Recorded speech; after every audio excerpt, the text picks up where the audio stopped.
Nós estamos começando este domingo uma nova série de mensagens sobre o tempo que nós estamos comemorando a Reforma Protestante. Então, nós estamos trabalhando uma série que vai falar sobre aquilo que nós estamos denominando de reformição. Tá aí, ótimo. Vamos orar, meus irmãos? Pai, nós queremos te agradecer por mais essa oportunidade que nós temos de adorar o teu nome, bendizer o teu nome, glorificar o teu nome e aprender da tua palavra, Senhor. Que o teu Santo Espírito conduza a reflexão dessa noite, que os nossos corações sejam aquebrantados, ó Deus, moldados, ungidos por essa presença maravilhosa do Consolador em nossas vidas. Que o Senhor empodere os nossos corações, ó Deus, para que possamos testemunhar e glorificar o teu nome. Essa é a nossa oração em nome de Jesus. Amém. Muito bem, meus irmãos, as crianças já saíram? Hoje não tem crianças? Já saíram. Eu que tô atrasado aqui então, hein? Bom, nós estamos estudando esse tema, reformição, a missão da igreja na perspectiva reformada. A nossa série, ela começa hoje e vai até o primeiro domingo de novembro por uma questão simples.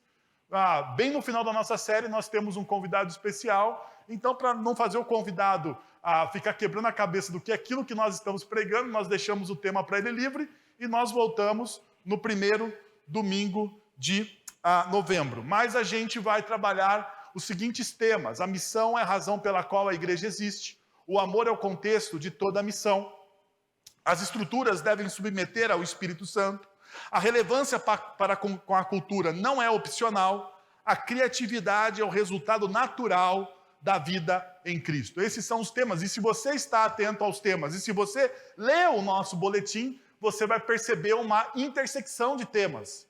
Isso tem a ver com os nossos valores, com os valores que nós acreditamos, enquanto igreja reformada, que Deus tem chamado a gente para viver na cidade de Sorocaba. Então nós estamos aproveitando este tempo da reforma para falar um pouco na perspectiva reformada, da reformição, daquilo que Deus está fazendo no nosso meio. Então, hoje pela manhã nós começamos a trabalhar esse tema e agora pela noite nós vamos continuar falando deste tema. A missão é a razão pela qual a igreja existe.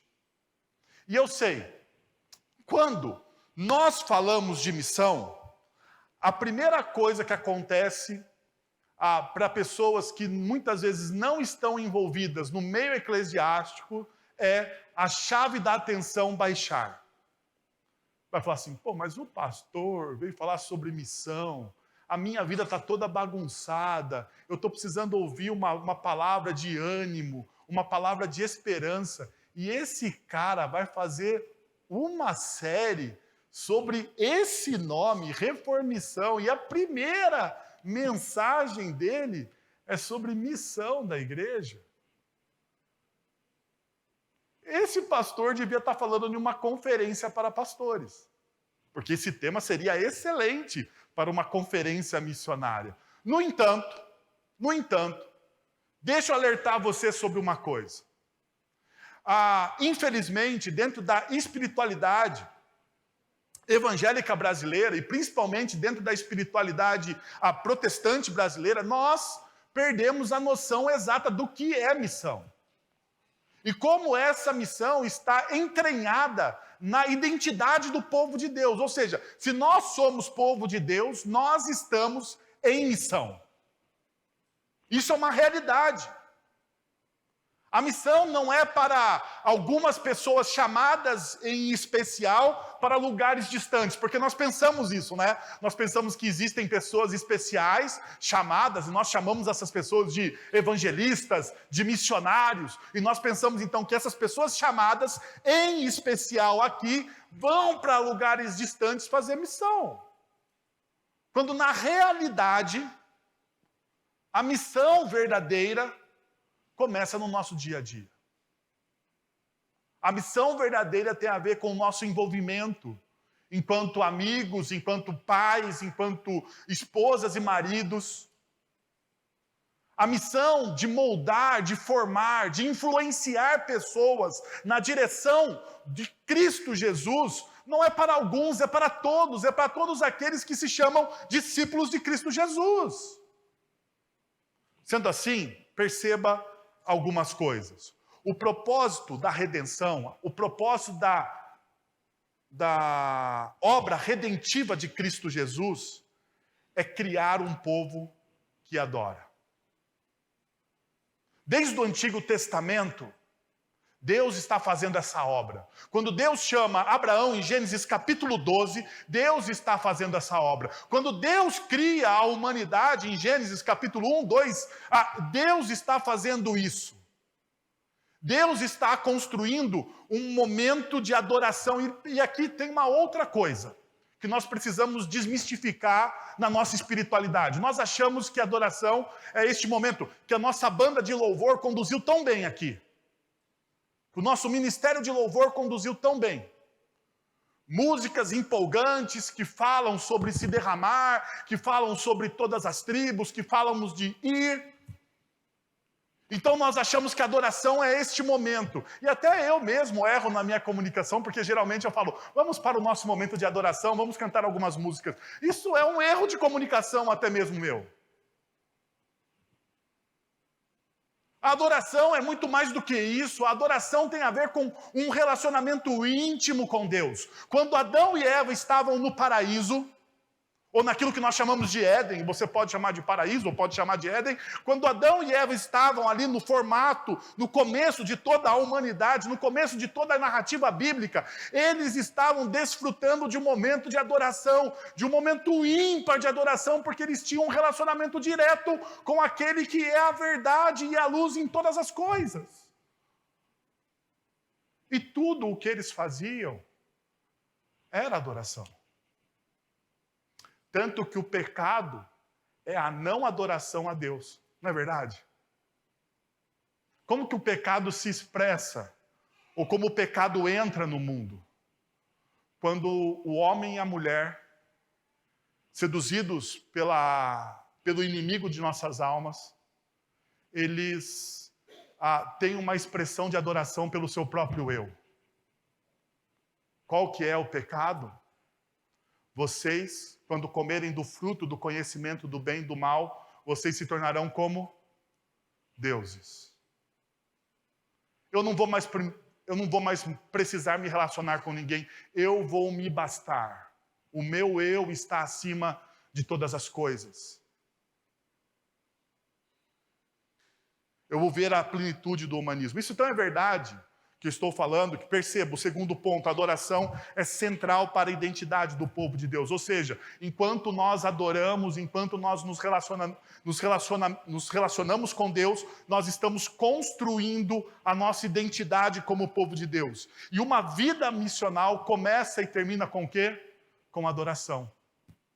Tanto é verdade isso, como de manhã eu citei essa frase, eu vou repetir, como diz um amigo meu, a pedagogia é a pedagogia da repetição, né? Então você precisa sempre repetir as coisas para as pessoas fixarem. Perceba, o John Piper ele vai dizer o seguinte: missão não é o objetivo final da igreja.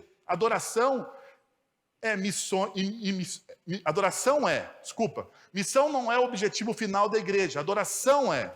Missões existem porque falta adoração.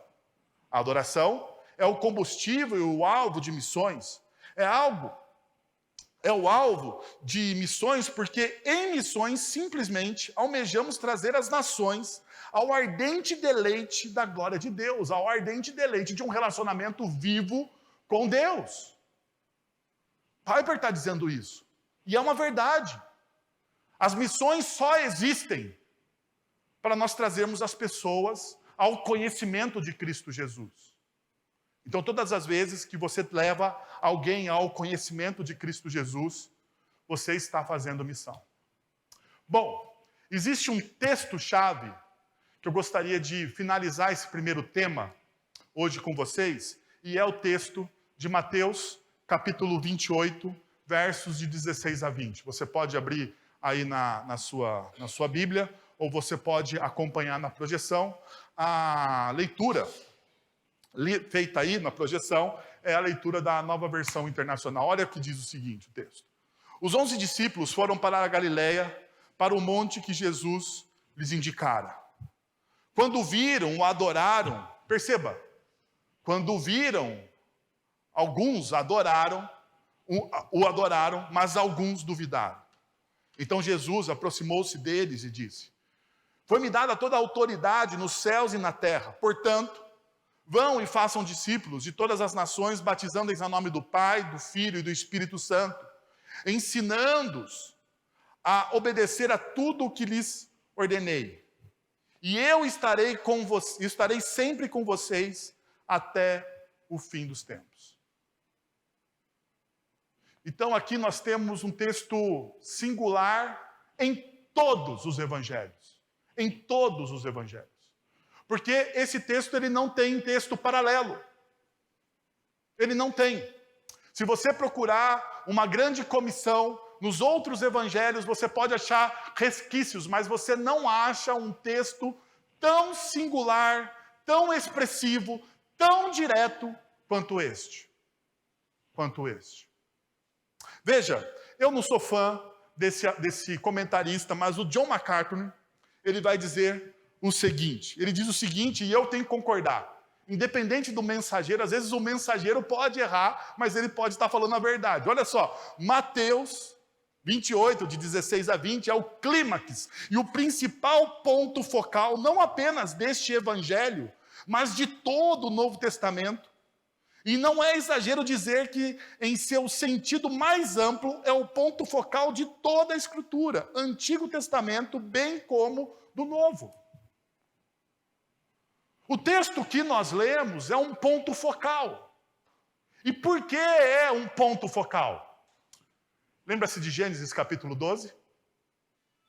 Gênesis capítulo 12 nós temos a primeira chamada, ou o primeiro mandamento, ou o primeiro comissionamento, melhor dizendo, de um homem para uma missão. E é a história do povo de Israel, ou do povo judeu. Abraão é chamado entre os gentios, Abraão que era um pagão, que era um desconhecedor de Deus, ele não tinha uma vida íntima. A gente muitas vezes tem um romantismo com os nossos heróis bíblicos, né? Nós achamos que Abraão era um homem piedoso, que orava, e de repente Deus falou com ele. Mas se você olha o texto de Gênesis capítulo 12, você vai perceber uma realidade, Abraão é um pagão, é um homem secularizado. Ele está interessado nos seus negócios, ele está interessado em cuidar da sua família, ele está interessado na política externa e na política interna, porque afinal de contas, ele era um grande empresário da sua época. Abraão, ele não está nem aí para o que Deus está fazendo na história. E é interessante que em determinado momento, Deus aparece a esse homem e diz: olha, eu sou Deus e eu escolhi você para abençoar todas as nações. Então você vai para a terra que eu vou te mostrar. E mais interessante do que isso, Abraão, um pagão, ouve a Deus e o obedece. Mas uma das coisas mais importantes em Gênesis 12 é que todas as famílias seriam o quê? E seriam o quê? Abençoadas. Através de quem? De Abraão. Perceba uma realidade no texto de Abraão que é evocada também em Mateus capítulo 28, na grande comissão. Todos os povos serão abençoados, todos os povos serão alcançados. Não é algo exclusivo. Perceba, na história, na grande narrativa bíblica, não é algo exclusivo do Novo Testamento, é algo de todas as Sagradas Escrituras. Deus está preocupado com a redenção da humanidade em toda a Sagrada Escritura. Em toda a grande narrativa bíblica, nós encontramos isso. Então, veja, a grande comissão não foi feita simplesmente para ser analisada. Embora haja muito para se pensar nesses poucos versículos, esses versículos devem, pela operação do Espírito de Deus, despertar nossos corações, tanto individual quanto coletivamente, em nossas igrejas, como zelo renovado para fazer discípulos. quando você lê esse texto, o seu coração deveria arder. Sabe por quê? Porque assim como Abraão foi chamado para se tornar bênção para todas as nações, essa aqui é a nossa extensão. Mateus capítulo 28 é a extensão daquilo que Deus começou a fazer na história em Gênesis capítulo 12. Por isso que é importante você ter uma visão ampla das Sagradas Escrituras. Deus está atuando o tempo todo em todas as histórias, na minha e na sua história. Você faz parte de uma grande história. A sua história não é aleatória. O que Deus está fazendo na história tem a ver com você, com a sua vida, com as suas decisões. O que Deus está fazendo na história tem a ver com o seu chamado, com a sua vocação, com os seus sonhos, com os seus planos. Porque nós não somos uma ilha. A cultura secular, pós-moderna, individualista e hedonista vai dizer para você que você é uma ilha, que os seus desejos são mais importantes do que qualquer outra coisa. Mas a Bíblia Sagrada vai exortar o nosso coração, dizendo que não. Dizendo que Deus está olhando para os nossos sonhos e desejos, sim. Mas esse olhar de Deus para os nossos sonhos e desejos é aquilo que, biblicamente, a gente chama de individual coletivo. Aquilo que eu realizo de forma individual vai abençoar coletivamente as pessoas que estão à minha volta. Veja, Abraão tinha um sonho. Qual era o sonho, o grande sonho de Abraão? Qual? Ser pai. Sarai, sua esposa, era estéril. Pergunta: Deus realiza o grande sonho de Abraão? Sim ou não? Para o benefício somente dele? Para o benefício de todo um povo. Perceberam? Então eu quero dizer para você nessa noite que Deus pode fazer o mesmo para você. Deus pode realizar o seu sonho, o seu desejo, chamar a sua vocação para abençoar as pessoas de maneira individual, coletivamente, porque o nosso Deus faz essas coisas criativas. Agora perceba, deixa eu parar aqui e entrar no texto que nós lemos, porque afinal de contas a gente pode fugir quando a gente entra nessas coisas tão empolgantes das Sagradas Escrituras. Primeiro princípio que eu gostaria de tirar para vocês. Jesus não é apenas um Senhor e Salvador pessoal. Jesus é o Senhor e Salvador sobre todos. Sabe qual que é o grande problema do evangelicalismo brasileiro? É que nós reduzimos Jesus a um único Salvador pessoal de cada pessoa.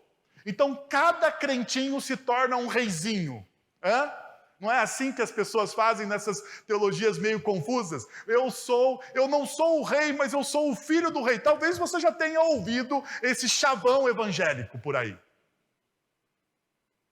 Talvez você já tenha até caído nessa lorota evangélica por aí, porque é uma lorota. Eu não sou o rei, mas eu sou o filho do rei. Perceba, o que está dizendo isso? Que você é um reizinho individual. Agora, o que o texto bíblico nos ensina é que nós somos súditos. É que nós somos súditos. O que o texto bíblico nos ensina é que nós estamos a serviço de um grande rei. E é verdade, nós somos adotados como filhos, isso é uma verdade teológica, nós somos adotados como filhos, mas lembre-se de uma realidade: nós somos adotados como filhos não pelo nosso mérito, mas pelo mérito da cruz de Cristo. O mérito não é nosso.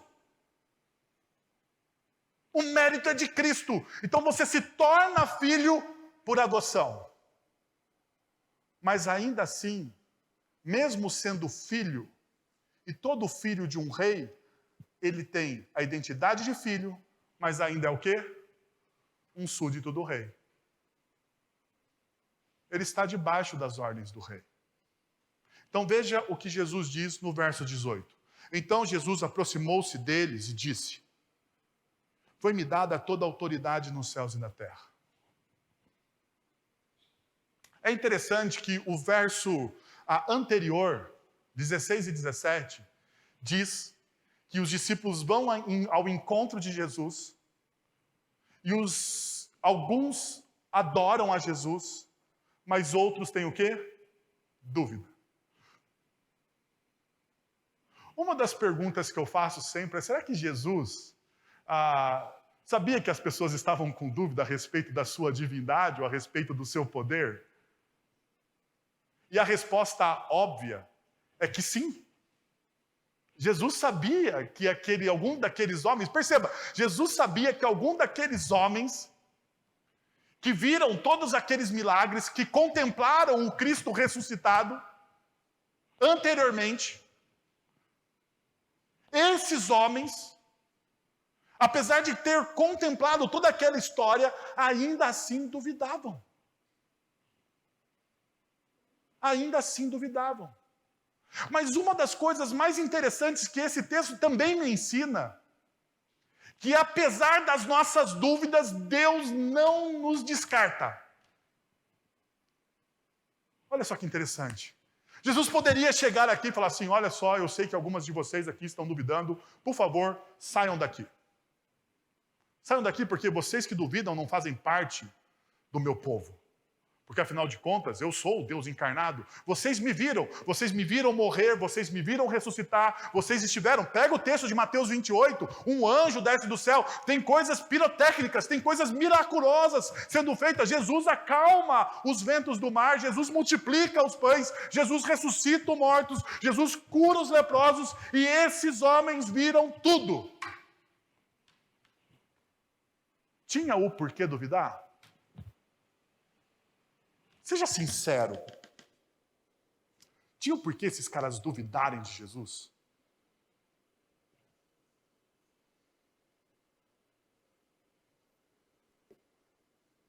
Você duvidaria? Depois de tudo que você viu? Eu não sei. Eu não sei. Como diz Jeremias, o coração do homem é mais enganoso do que qualquer outra coisa. Então eu não posso dar um veredito aqui, taxar.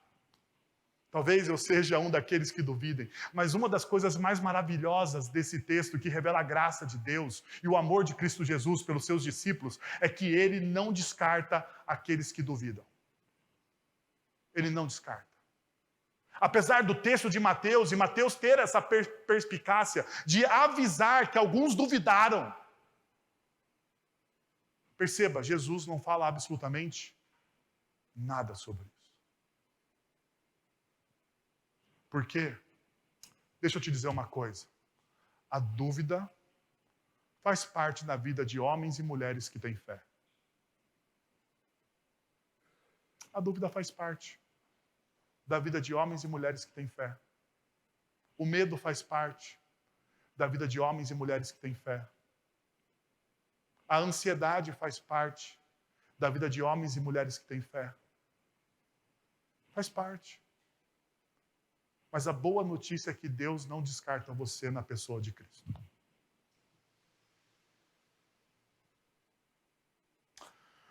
E daí, perceba, o texto diz o seguinte, o texto Jesus ele vai dizer: foi-me dada toda a autoridade nos céus e na terra. Foi-me dada toda a autoridade. Toda a autoridade. Temos aqui, então, o cumprimento da promessa de Daniel, capítulo 7, verso de número 13 e 14. Olha o que o texto de Daniel vai dizer. Em minha visão, à noite, vi alguém semelhante ao Filho de Homem, vindo com as nuvens dos céus. Ele se aproximou do ancião e foi conduzido à sua presença.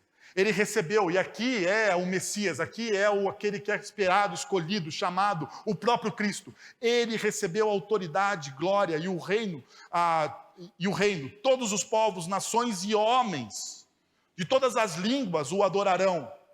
Seu domínio é um domínio eterno que não acabará. O seu reino jamais será destruído. Então, perceba essa realidade. A autoridade de Jesus é a base para tudo mais que segue nesse texto e em todo o restante da história bíblica. A autoridade que Jesus tem, essa autoridade dada e essa autoridade conquistada na cruz do Calvário, quando Ele paga os meus pecados por mim e por você, essa autoridade dada aqui é uma autoridade dada pelo próprio Deus, que não tem fim. O reino de Jesus não é destruído.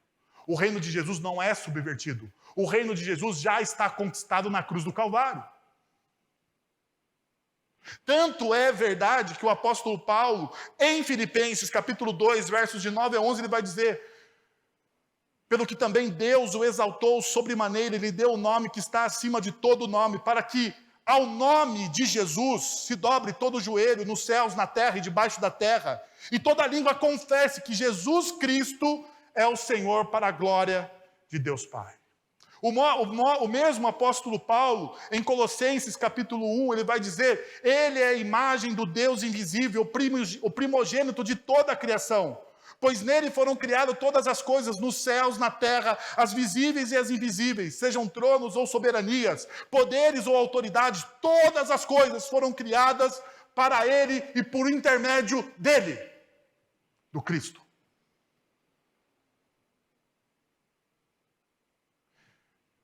Esse é o Cristo ao qual nós servimos.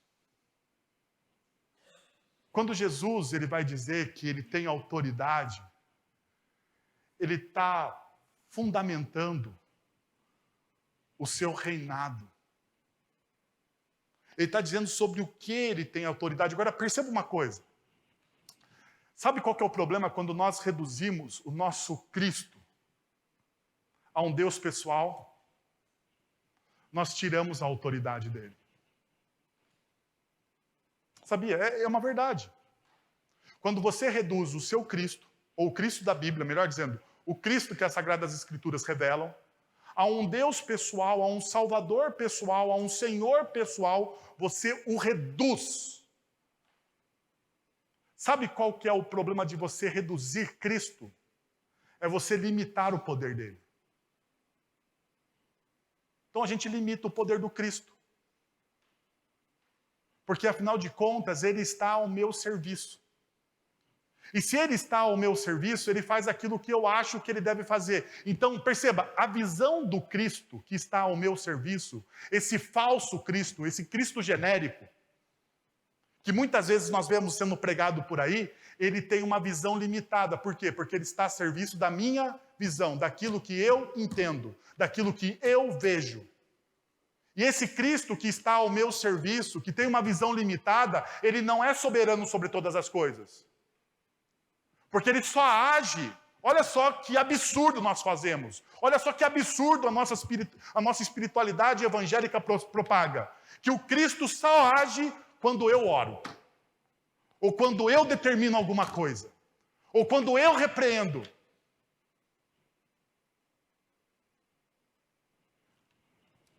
Esse é um Cristo pequeno demais para o Cristo revelado nas Sagradas Escrituras. Veja por quê. Porque o Cristo revelado nas Sagradas Escrituras é o Jesus que tem autoridade sobre a natureza e sobre as nações. Jesus, ele tem autoridade sobre a natureza e sobre as nações. Perceba, Mateus capítulo 8, verso 26.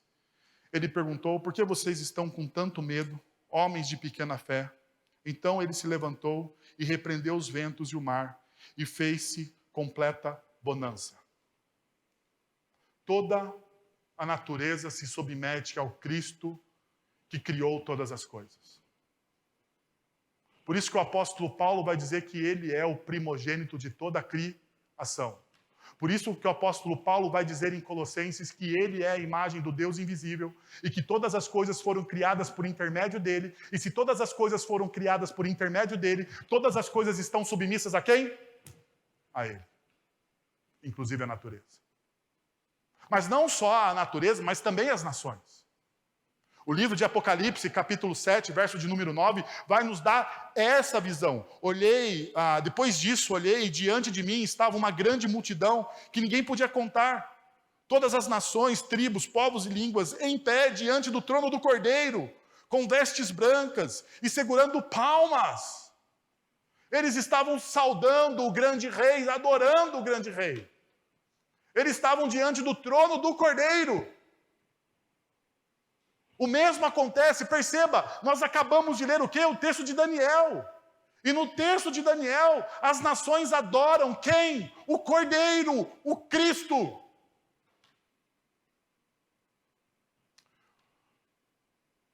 Porque o poder do Cristo, meus irmãos e minhas irmãs, se estende além da nossa visão. Se estende além da nossa visão. Quer ver? Quem levanta reis? Quem derruba reis?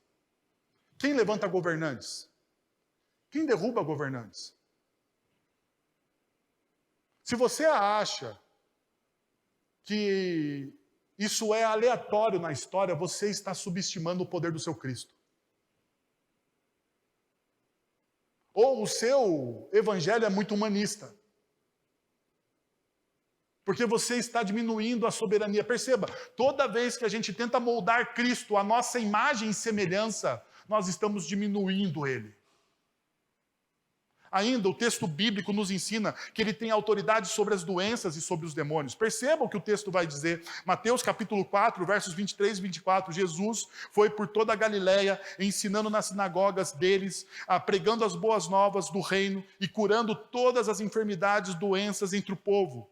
Notícias sobre ele se espalharam por toda a Síria, e o povo lhe trouxe todos os que estavam padecendo vários males e tormentos, endemoniados, epiléticos, paralíticos, e ele curou a todos. Ele curou a todos. Quando o reino de Deus chega na vida de uma pessoa, isso não é ser pentecostal, isso não tem nada a ver, isso tem a ver com ser alguém que crê que o reino de Deus, quando ele chega, ele liberta. Quando o reino de Deus chega, ele transforma. Quando o reino de Deus chega, ele muda. Por quê? Porque a Bíblia nos informa que o Cristo, que todas as coisas foram feitas por intermédio de quem? Do Cristo. E ele é o único capaz de consertar aquilo que está quebrado em nós. Aquilo que está quebrado em nós. O Cristo ressurreto é o único capaz de consertá-lo. É o único capaz de colocar em ordem todas as coisas. Ele é o único. Agora veja, o Cristo tem autoridade não só sobre os demônios e sobre as doenças, mas ele também tem autoridade sobre o pecado e a morte. Talvez os nossos piores inimigos, os nossos maiores inimigos. E o texto bíblico vai nos informar isso. Mateus capítulo 9 diz: alguns homens trouxeram-lhe um paralítico deitado em sua cama. Vendo ele que eles tinham, Jesus disse ao paralítico: tenha bom ânimo, meu filho, os seus pecados estão perdoados. Que é mais fácil dizer, versículo de número 5, os seus pecados estão perdoados, ou levanta-te e anda. Mas, para que vocês saibam que o Filho do Homem tem na terra autoridade para perdoar pecados, e o texto continua nos mostrando essa realidade, para que vocês saibam que o Filho do Homem tem autoridade para perdoar pecados, ele diz o quê? Levanta-te e anda. Por quê? Porque os religiosos daquela época, Eles estavam discriminando Jesus, eles estavam dizendo que Jesus não tinha autoridade, que somente Deus tinha autoridade para perdoar pecados. As autoridades daquela época, eles percebiam que, eles pensavam que qualquer mazela na vida de qualquer pessoa era fruto do quê? Do pecado. Então, quando Jesus chega e diz, não, eu estou perdoando os seus pecados. Então, perceba, mais importante que a cura do paralítico era o quê? O perdão dos pecados. E é o que Jesus está mostrando. Porque a ordem que Jesus faz tem sentido. Jesus está nos ensinando porque Ele é o nosso grande mestre. Porque Ele está ensinando os seus discípulos. Então, antes dele curar o paralítico, o que Ele faz? Ele perdoa os pecados. O que é mais difícil de fazer? Perdoar os pecados ou curar o paralítico? O que vocês acham?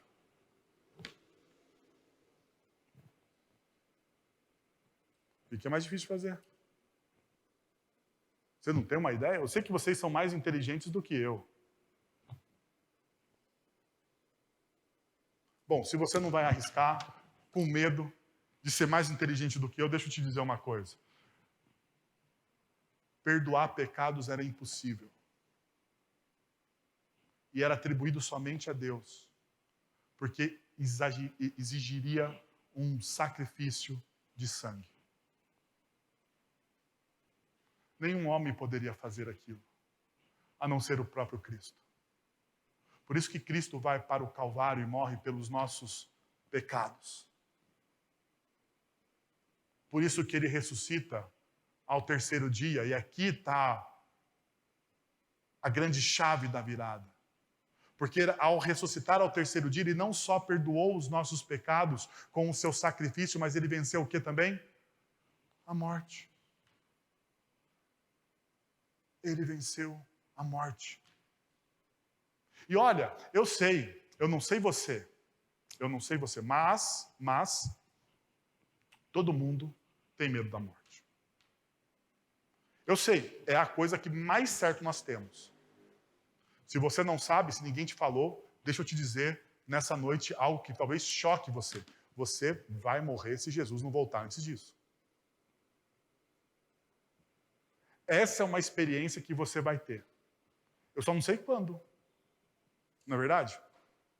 Nós não sabemos quando. Mas essa é uma experiência que você vai ter. Isso vai acontecer com você.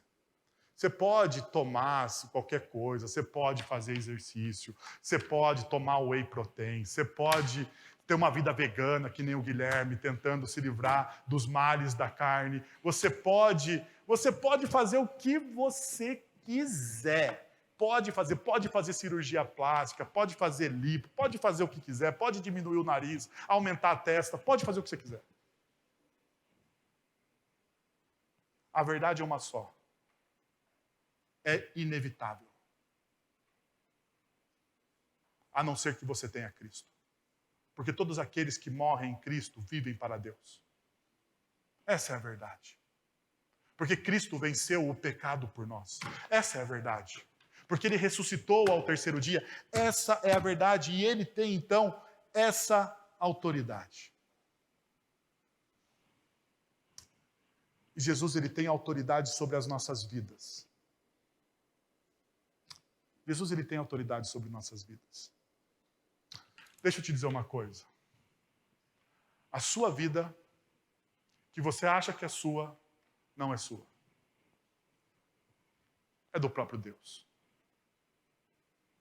Eu sei.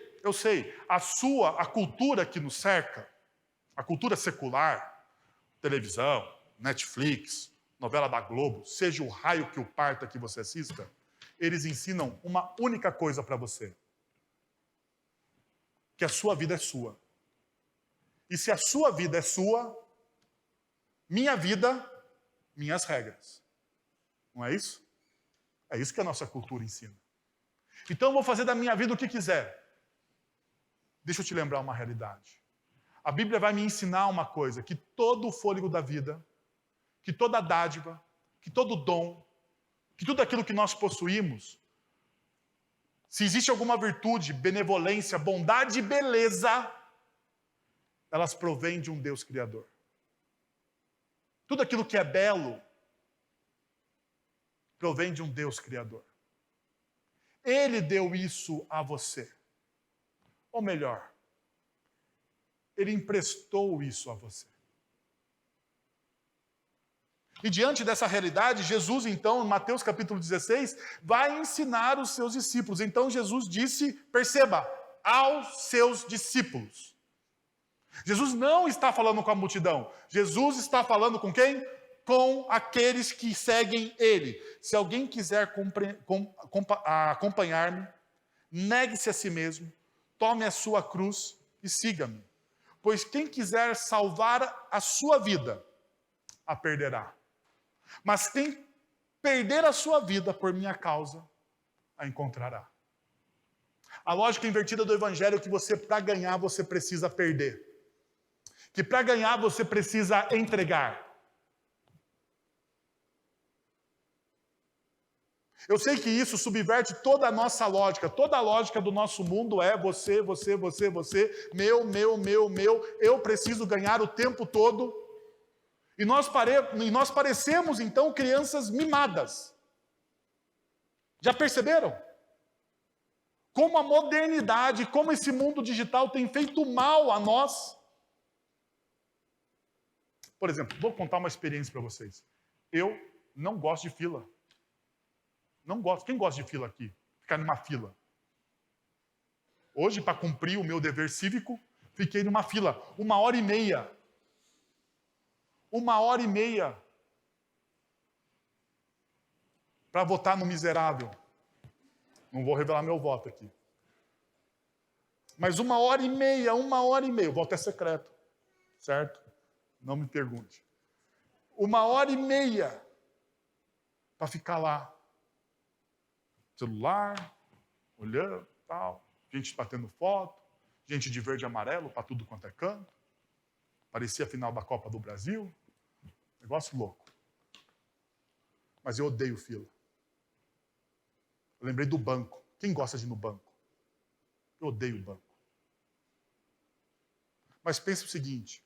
Hoje a nossa vida é digital, né? Eu não vou em banco. Eu, digital.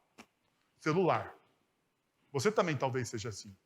Mas teve uma geração, na década, não muito longe, início da década de 90, seu Aro deve saber, banco. Trabalhou no banco. Em vários bancos. Falta de banco na vida do seu Aro não é. Olha só, havia fila. Dia do pagamento no banco era um inferno. Lembra, Júnior? Ganhava o cheque do patrão, você tinha que ir lá fazer o quê? Trocar o maldito cheque. Era horrível. Mas a gente se submetia. Eu tive uma experiência esses dias terrível. Eu estou tentando sair do meu apartamento para alugar uma casa. E eu não tenho nada contra o corretor. Não, vou deixar claro aqui que eu não tenho absolutamente nada contra o corretor, meu irmão. Eu sei que você é corretor, fique em paz. Mas é o seguinte, eu dei o meu celular para a corretora, rapaz. E eu falei assim, gostei da casa. Meu Deus do céu. Imagine um homem acuado pelo WhatsApp. Eu juro para você que naquele dia eu amaldiçoei o cara que inventou o WhatsApp. Porque a culpa não é do corretor, é do WhatsApp. Eu falei, para que a gente precisa dessa maldita tecnologia? Eu tive saudades do telefone de linha, daquele redondinho que você discava, sabe? Eu tive saudades, eu falei, Senhor, que essa época volte. Que eu possa sair de casa, eu pensei nesse momento, que eu possa sair de casa sem celular para que ninguém me encontre, em nome de Jesus.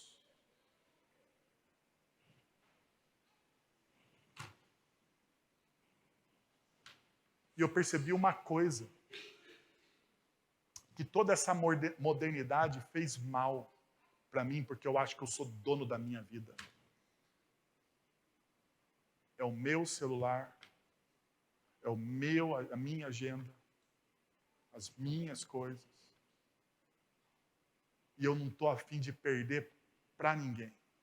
Eu só quero ganhar. Mas daí chega o Evangelho de Jesus e diz o seguinte: você precisa perder para você ganhar. Você precisa abrir mão da sua vida para você ganhar. Você não tem o controle. Você não tem esse controle. Essa é a realidade. Então Jesus nos ensina isso. Agora perceba, isso é o primeiro princípio. Eu tenho só 2 princípios nessa noite, então fique tranquilo que não se turbe o seu coração que eu estou acabando o sermão. Segundo princípio é, segundo Jesus, do princípio ao fim, ser discípulo é fazer discípulo. E aqui está, talvez, o nosso grande problema. Porque alguns se julgam discípulos, mas nunca fizeram discípulos de Cristo Jesus. E não existe, daí é que eu estou apoiado nas Sagradas Escrituras. Se você quiser discutir comigo depois, o problema é seu, a gente pode discutir, mas eu estou apoiado nas Sagradas Escrituras. Se você deseja se tornar discípulo, você precisa fazer discípulo. Veja o que o texto diz. Portanto,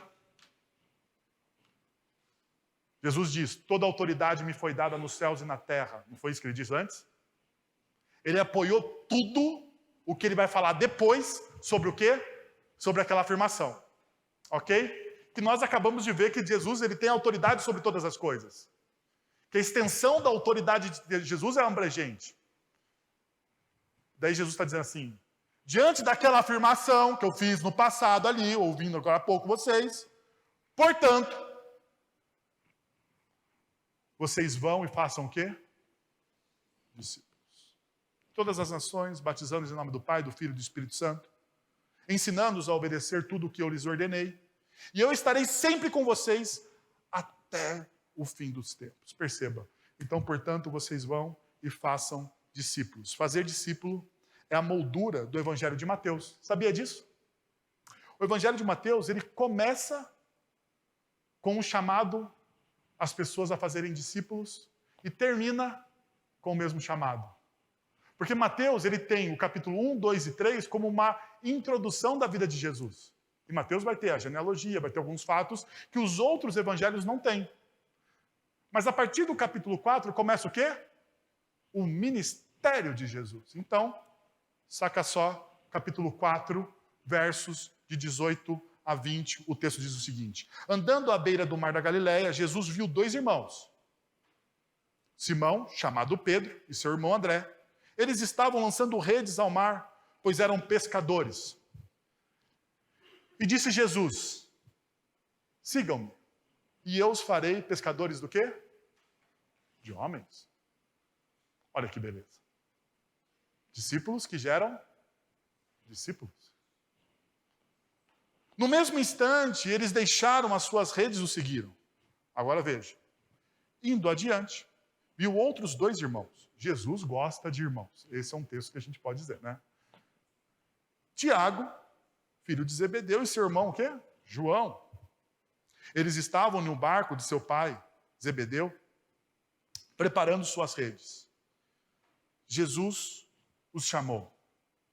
E eles, deixando imediatamente seu pai e o barco, o seguiram. O que talvez Mateus não colocou aqui no texto é que todos os comentaristas dizem que o chamado de Jesus foi o mesmo. Para ambos os irmãos. Vem aqui que eu vou fazer de vocês pescadores de homens. Vem aqui que vocês serão meus discípulos. Então perceba essa realidade que muitas vezes nos escapam. Na introdução, Jesus, em Mateus capítulo 4, todo o seguidor de Jesus é um pescador de homens. Todo o seguidor de Jesus é um pescador de homens. E veja, a conclusão de de Jesus em Mateus capítulo 28, todo discípulo é um fazedor do quê? De discípulo. Essa é a realidade, isso é uma moldura. tudo que está no meio desses dois textos aqui fazem parte do quê? Se tornar um pescador de homens e fazer discípulos. É a mesma coisa. O que Jesus está nos incentivando a fazer é exatamente isso. Agora, perceba uma coisa. Jesus ele diz o seguinte no verso anterior: toda a autoridade me foi dada nos céus e na terra, não é isso? Ele é o Senhor de todas as coisas. Nós acabamos de estudar o que significa toda a autoridade, todo o poder que Jesus tem, como primogênito de toda a criação, como aquele que executa e cria todas as coisas.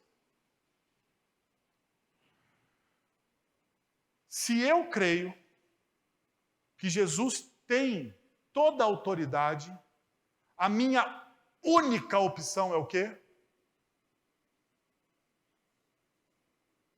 Vamos lá, de novo. Talvez você não entendeu aonde eu quero chegar.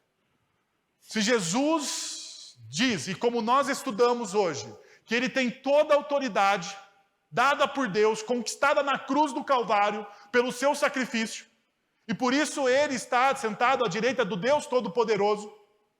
Se esse Jesus Todo-Poderoso diz que ele tem toda a autoridade, e se eu creio que esse Jesus tem toda a autoridade, qual é a minha opção diante do texto?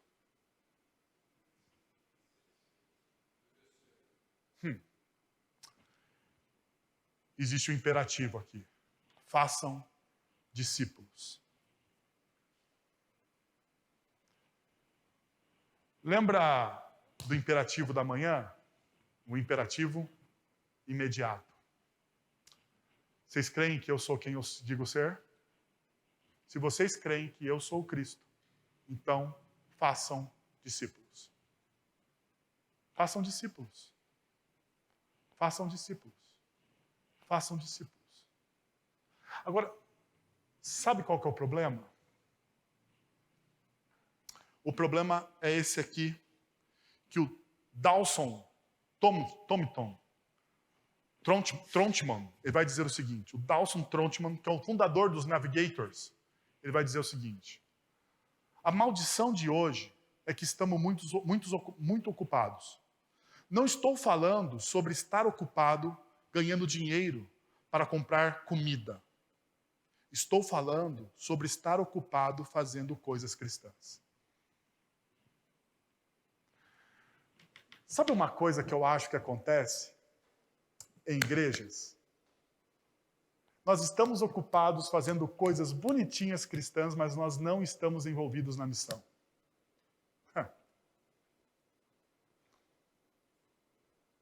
Nós perdemos tempo com muita coisa. E daí ele vai dizer, olha só, temos atividade espiritual com pouco o quê? Produtividade. E eu acrescentaria que nós temos muita atividade espiritual com pouca profundidade. Não só produtividade, mas com pouca profundidade. Mas hoje, nós temos muitas pessoas sentadas nos bancos.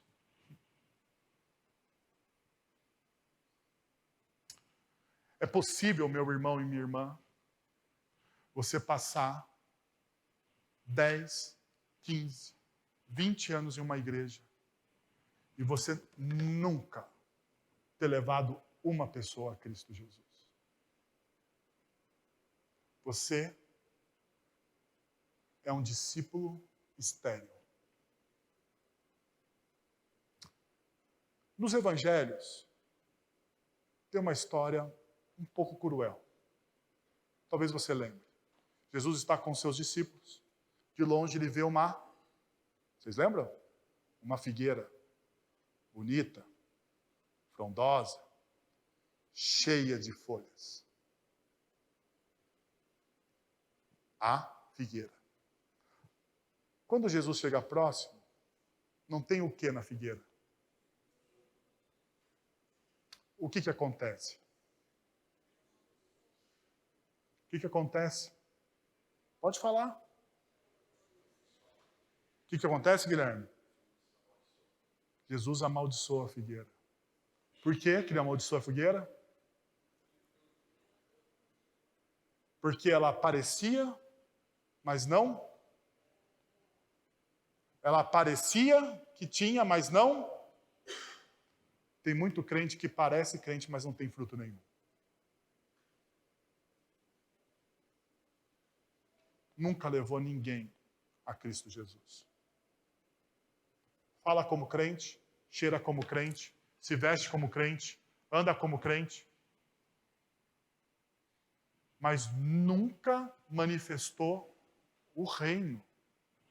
Gente, isso é muito sério. Isso é muito sério. Eu tinha mais coisa para falar, mas eu vou encerrar aqui. Porque eu quero que você pense. Eu quero que você reflita. Eu quero que você olhe para o seu coração. Porque a gente tem que parar de ser como a figueira. As pessoas olham para nós de longe. Olham de longe, como Jesus olhou aquela figueira naquela tarde, naquela bela tarde, na região da Galileia. Ele olhou, ele chegou perto, e quando ele chega perto, o que ele vê é só aparência. Só folhagem. Só exuberância. Mas não existe o quê? Fruto. O que é o mais importante em uma figueira? O que é mais importante em uma figueira? Vocês são mais inteligentes do que eu. Os frutos. O que é o mais importante na vida de um crente?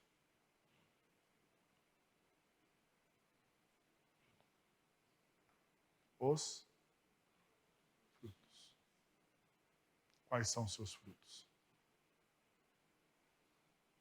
Mas lembre-se de uma coisa. Nós estamos diante da mesa do Senhor. Lembra que eu comecei dizendo que Jesus não descarta ninguém?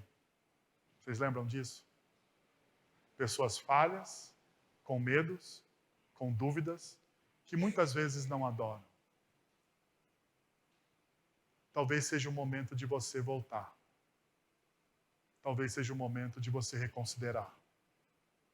Talvez seja o momento de você se arrepender. Jesus não está te descartando.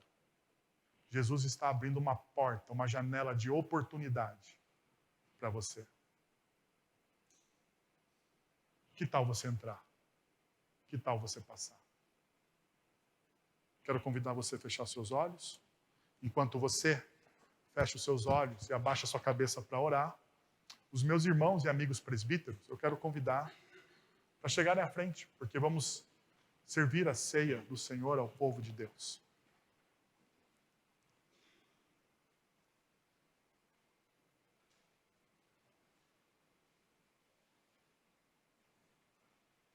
Pai, nós estamos na Tua presença, Senhor, e nós temos a plena convicção de que a Sua palavra se cumpre hoje aqui no nosso meio. Quando 2 ou mais se reúnem em Teu nome, o Senhor se faz presente. Nós podemos sentir, ó Deus, a presença do Teu Santo Espírito. O Senhor está falando ao nosso coração. Pai, então nós queremos Te pedir que nessa noite seja uma noite de renovação, Senhor, de restauração, de cura. Que aquilo que está quebrado seja consertado por Cristo Jesus. Que os nossos sonhos sejam usados para a glória do Senhor. Que os nossos sonhos sejam a manifestação da Tua glória na nossa vida como testemunho daquilo que o Senhor está fazendo na nossa história. Pai, o Senhor conhece o sentimento, a vida, as dores de cada um. Ninguém em uma multidão passa despercebido pelo Senhor. O Senhor está olhando o íntimo. O Senhor está tocando, moldando, restaurando nessa noite.